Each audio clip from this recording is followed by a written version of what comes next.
Before we load our Holga camera, let's talk about what this film looks like. I've got a roll that's already been exposed and serves loyally as a little demo roll for us. So this is constructed very differently from your standard 35mm film. Rather than being in a cassette with a little felt light trap, this film relies on tightly wrapped light-proof paper. And so, and this paper needs to be up against either the plastic or metal flange. This is an older sort of reloaded roll that I have here, genuine brass. But so when you get it, there'll be a little paper tape around here. You're gonna pull that off, and like I said, you can look up how to load this. But the way the paper is made, the film is made, is that as it's rolled across in your camera, once the camera back is closed, you're going to be rolling it, and you're going to come to seeing in the window in the back of the camera the word start, and then really I think cleverness, like sort of just simple ingenuity behind this film is you can see what's happening here, right? There's a series of numbers, and so as you're pulling that film across, let me turn that the other way up so you can read them right side up. You have these numbers occurring in different sequences, right? The numbers along the top are happening more frequently than the numbers in the middle, and those numbers are happening more frequently than the numbers at the bottom. Well, that's because, if we back up a little bit, right here is where the film's attached. So you want to really pay attention to any camera you're loading. When it says start or whatever, follow the directions on loading the camera, because you don't want to pull it too far in before you close the back of the camera, or you're going to be exposing your film, right?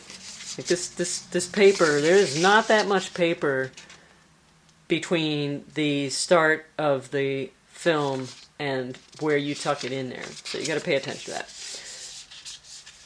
So now, as we go along, it gives you these numbers, and so for cameras without like an automatic advance arm or something like that, it relies on a little window, which is going to allow us to see a certain set of numbers on the back of the paper that's printed there. I want something light that you can see through there. I'm not getting it. Anyway, window. So on the Holga, you have choices between 16 and 12 exposures, and depending on what you have it set for, like I'm going to put the arrow pointing at the 12, and then that's going to reveal the uppermost window, and so that means that as I'm pulling the film through the camera, the numbers that are associated with the 12 exposures per roll are going to bring me through the progression of my images. If I were to slide this little arrow up to 16, that would mean the lower window was what I was seeing, upper if I flip the film over, but you know what I mean. And so then that's going to give me actually more frames to the roll, and they'll be a little narrower.